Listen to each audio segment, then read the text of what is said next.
ग्रीष्म प्रवाह आरंभरू देखा देलाणी पीवा पानी संकट पीवा पानी टोपाई पाई जनसाधारण हेउछंती डहळ विकल दायित्वरे रहिथिबा अधिकारी मानंक अवहेला जोगु दिन दिन धरी अचल होई पड़ी रहुछि नलकूप अचल नलकूपकु कार्यक्षम करा जाउ नथिबारु परित्यक्त कूअर पानी को भरोसा करुछंती जनसाधारण।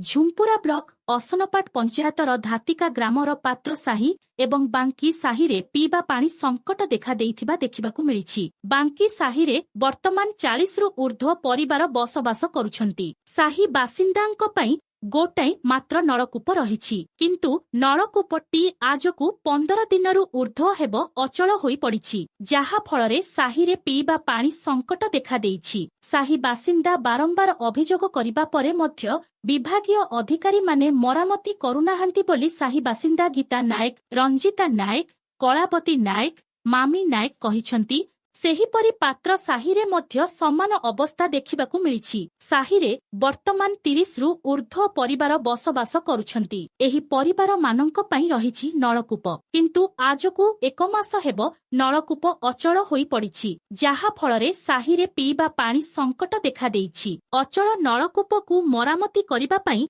साही बासिंदा लिली पात्र, कनकलता पात्र, रमी नायक, सूर्य पात्र, कईता पात्र, अंजना पात्र, श्रीमती पात्र दाबी करिछंती। दुई साहिर अचल नलकूपकु मरामती करी पीवा पानी संकट दूर करिबाकु दाबी हेउछि।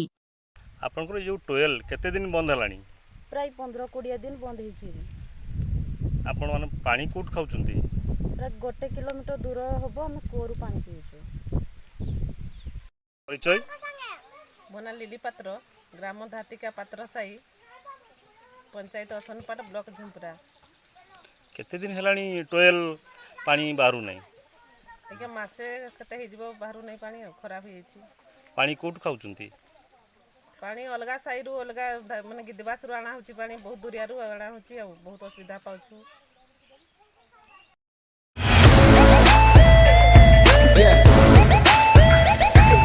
झुम्पुरा ब्लॉक रु जेथुराम महाकुड़ଙ୍କ रिपोर्ट बैतरणी खबर।